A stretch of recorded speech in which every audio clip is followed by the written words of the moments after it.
case you missed it.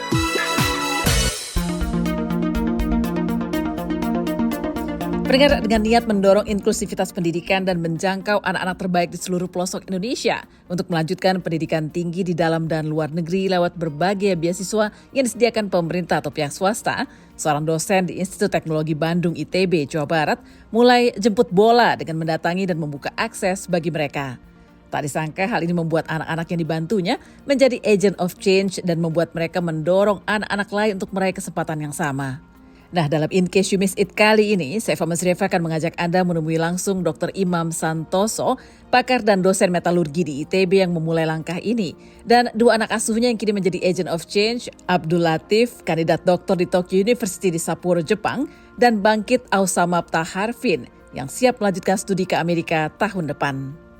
Mas Imam dulu. Mas Imam, banyak sekali pertanyaan muncul ya di kita ya di VOA. Apa yang mendasari Mas Imam merasa perlu mengencourage anak-anak muda kita, apalagi anak-anak muda yang berasal dari rural area nih Mas Imam, dari daerah pedalaman pinggiran, untuk mau kuliah, untuk melanjutkan pendidikan, untuk gak pantang mundur. Meskipun mereka misalnya punya baggage, punya beban orang tuanya gak mampu, atau mereka punya masalah psikologis di sekitarnya sendiri, misalnya hidup di lingkungan yang berandalan misalnya, atau apa di pinggiran daerah gitu. Apa yang membuat Mas Imam merasa harus didorong nih mereka? Siap Mbak Eva. Jadi saya itu dari kecil itu percaya bahwa pendidikan itu adalah cara terampuh untuk merubah hidup.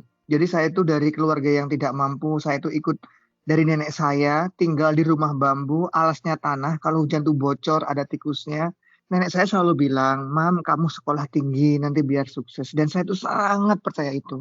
Dan alhamdulillah waktu itu saya keterima ITB. Saking percayanya Mbak Eva, saya masih jadi mahasiswa miskin gitu ya, sering ngutang sana sini. Itu saya saking percayanya, saya itu memberanikan diri pulang kampung untuk mempromosikan pendidikan tinggi. Saya itu pulang kampung ke Jember, saya itu ke SMA, tanya guru saya, mana ini anak yang pinter, yang kira-kira bisa masuk ITB, UGM, UI, pokoknya kampus negeri yang dimanapun, pokoknya kampus negeri. Karena waktu itu memang ada beasiswa bidik misi. Saking percayanya, walaupun saya masih tingkat 2, saya tuh udah jemput bola waktu itu.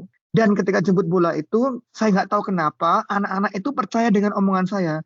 Ada anak TKW, ada anak buruh tani, macam-macam lah mereka percaya. Dan ketika mereka itu percaya dan semangat belajar, ternyata mereka tuh mampu bersaing dengan anak kota. Mereka tes SPMB atau ikut SBMPTN, saya lupa namanya karena berubah-ubah terus, itu lolos. Dan ketika di ITB pun mereka berprestasi, di UI mereka berprestasi, di UGM mereka berprestasi, di IPB mereka berprestasi. Dan ternyata betul apa yang saya pikirkan itu. Anak-anak itu sekarang sukses besar. Ada kisah Elo yang jadi manajer, itu saya nemuin dia, anak dari gunung ketika SMP, saya suruh sekolah ke SMA di kota, saya carikan beasiswa dari alumni, dan sukses besar sekarang. Udah ada yang lulus dari UK, ada yang udah lulus dari Belanda, dan mereka pulang selain kehidupan secara ekonomi berubah, jadi lebih sukses, mereka jadi agent of change juga. Pun ketika di ITB, saya selalu memotivasi seperti Latif ini, ada Manco, ayo sekolah, ayo ini. Saya waktu itu juga memberikan rekomendasi ke Latif ke Jepang. Jadi Latif ini kan anak pintar banget. Ibunya Latif, beliau ini ibunya TKW. Jadi saya bilang, Tif, kamu harus sekolah tinggi gini. Dan Latif karena dia tadi ya emang anaknya sudah pintar, kemudian saya arahkan gini-gini nurut. Waktu itu sampai ketolak juga, ketemu saya lagi, kita revisi surat ininya. Alhamdulillah sekarang Latif keterima di one of top kampus in the world ya, Tokyo, dan S3.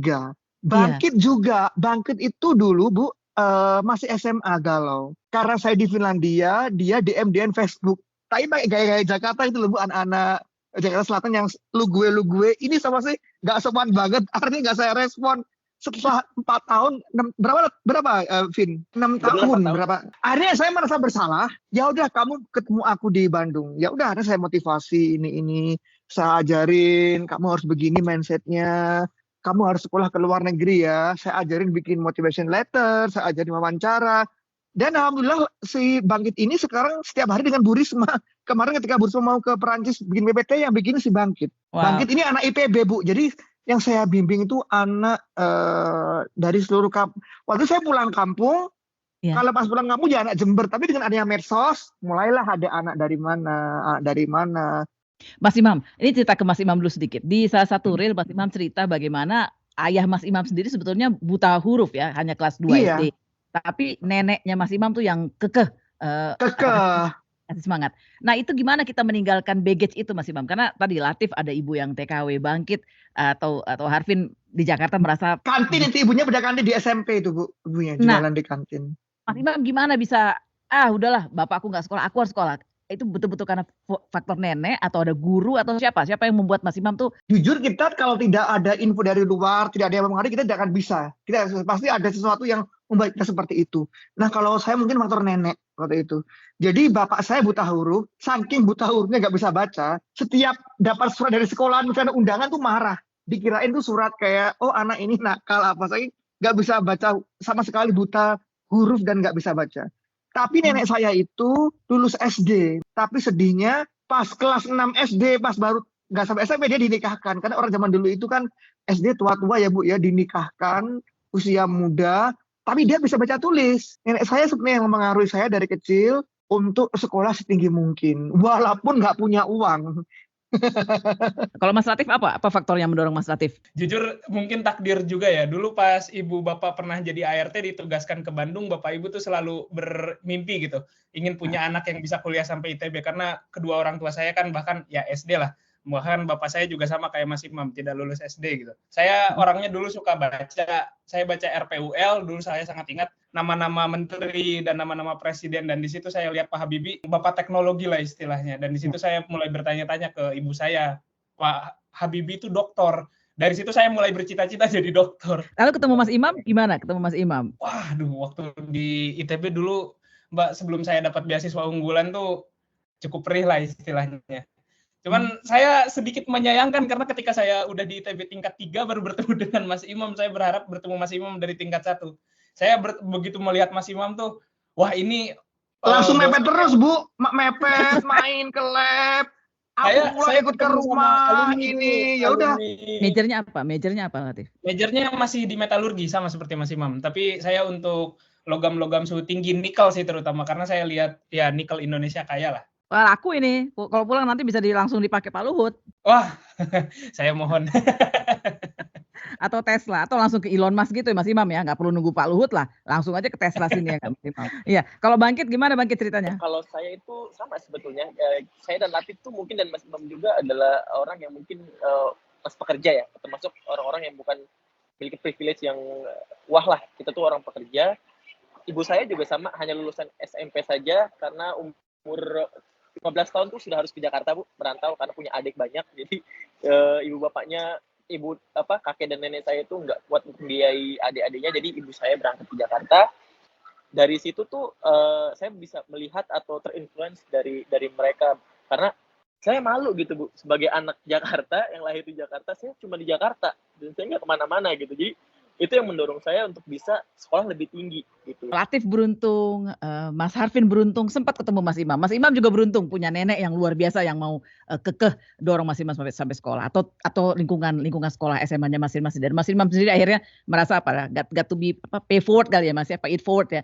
Saya udah walaupun masih di tingkat 2, saya cari lagi nih yang lain yang bisa saya dorong maju. Iya. Nah, tapi Mas Imam, sebetulnya kan semua ini tidak perlu terjadi kalau misalnya ada juga sebuah program yang lebih sistematis yang dibuat oleh pemerintah kita ya, lebih depan pendidikan. Saya tanpa bermaksud mengkritisi kebijakan di Indonesia, tapi anggaran pendapatan belanja kita yang dialokasikan untuk pendidikan di Indonesia itu kan gede banget, 20% tuh Mas Imam ya, sampai 65 triliun itu untuk pendidikan.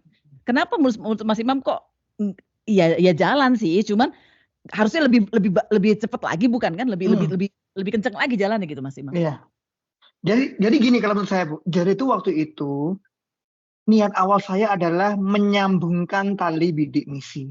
Jadi dulu itu di kampus-kampus besar itu ada beasiswa bidik misi, menanti anak-anak yang tidak mampu itu kuotanya bahkan waktu itu ya zaman dulu tuh nggak keserap semua Bu.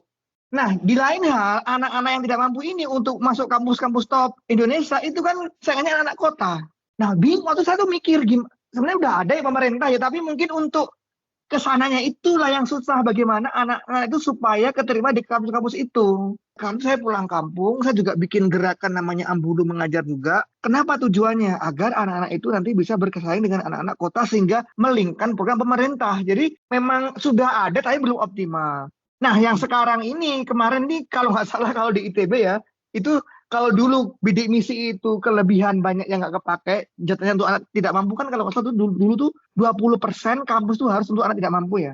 Nggak diserap semua Bu, ya tadi anak tidak mampu di desa hidupnya, akses pendidikan susah, bukunya jelek-jelek, nggak ikut bimbel. Untuk masuk kampus itu kan susah saya. Oleh karena itu pulang kampung saya mengajari tadi jemput bola itu. Taruhlah mereka misalnya nggak bisa masuk ke kampus-kampus top yang kata Mas Imam tadi ya, karena kalau masuk ke kampus top baru bisa bersaing beasiswa untuk dapat lagi ke luar negeri, apa dapat sekolah. Betul.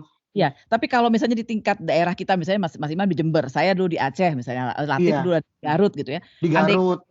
Guru kita itu juga punya gaji yang lebih baik misalnya kan, tingkat kesejahteraan lebih baik, anggaran pendidikannya lebih dialokasikan juga buat mereka, mungkin mereka juga terangsang untuk dorong anak muridnya gitu.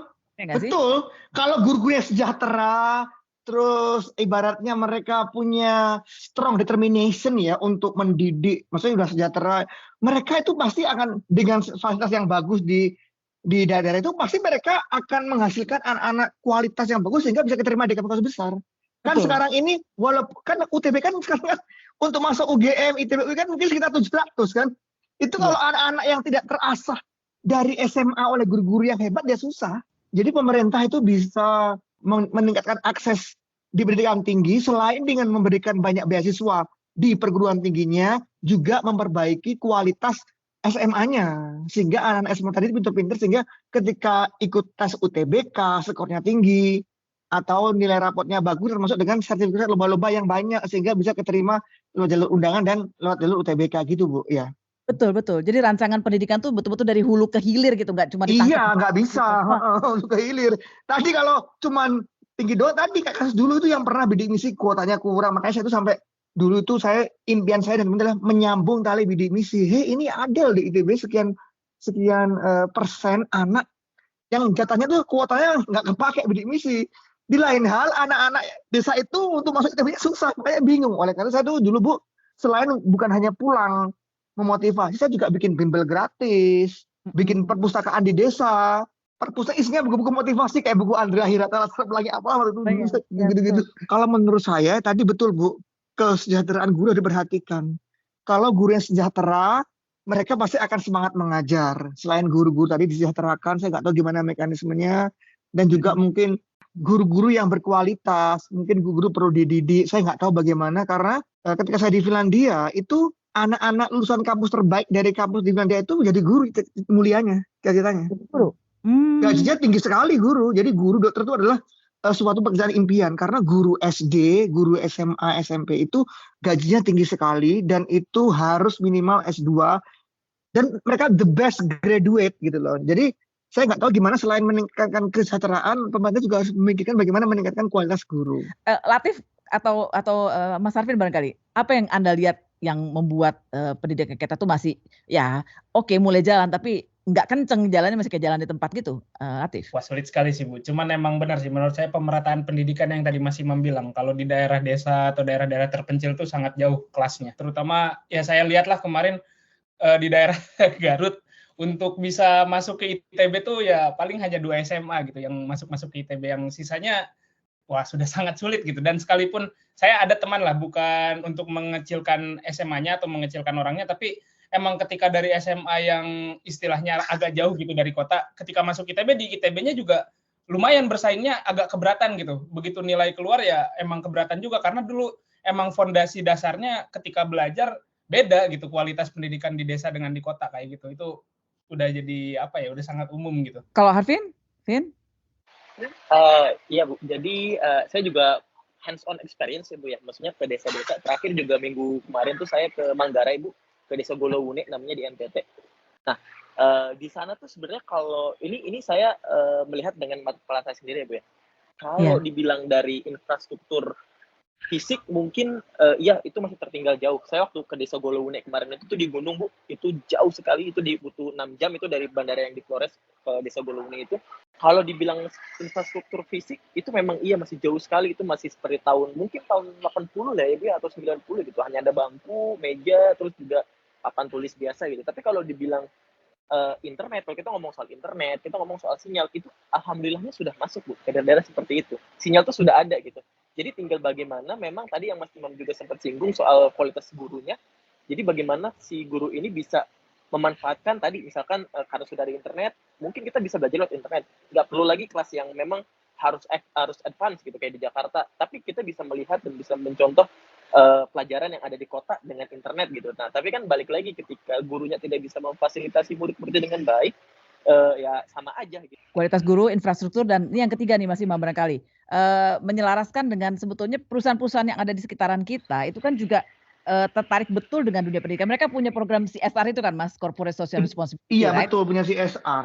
Iya, kita bisa tekan mereka karena di sini aja nih anak-anak kita ini di sini di Amerika ini, pemerintahnya juga gembel juga sih, Mas. Tapi dia bisa neken tuh Microsoft, bisa neken tuh Google. Lu kasih itu komputer ke sekolah ini 1 juta komputer yang udah nggak ya bukan komputer keluaran 2024, keluaran 2022 kayak 2000. Tapi kan masih bisa dipakai anak-anak sekolah untuk belajar tuh pakai laptop sendiri. Jadi mereka kasih tuh, Mas, mereka kasih tuh laptop 1 juta laptop untuk 1 provinsi apa 2 provinsi misalnya. Kita juga bisa melakukan itu kan, Mas Imam ya? Bisa, Bu. Bisa. Nah. Iya, karena itu kan ada suatu kewajiban. Sekarang masalahnya adalah apakah perusahaan itu sudah melakukan itu, dan karena sudah dilakukan apakah sudah tepat sasaran, gitu aja sebenarnya. Dan kalau katakanlah walaupun CSR katakanlah memberikan komputer, nah kembali lagi bagaimana dengan kualitas gurunya? Jangan sampai ya gitu. Makanya ini harus dari banyak pihak untuk supaya ini memang kerjasama dari semua lapisan masyarakat termasuk industri ya, Bu ya. Makasih banyak, Mas ya. Saya terima kasih Bu Eva, saya terharu dan merasa tersanjung di kontak Ibu. Terima kasih. Sama-sama. Latif olahraga tim kamu jadi bulat. Aduh, hilang ya. The Voice of America.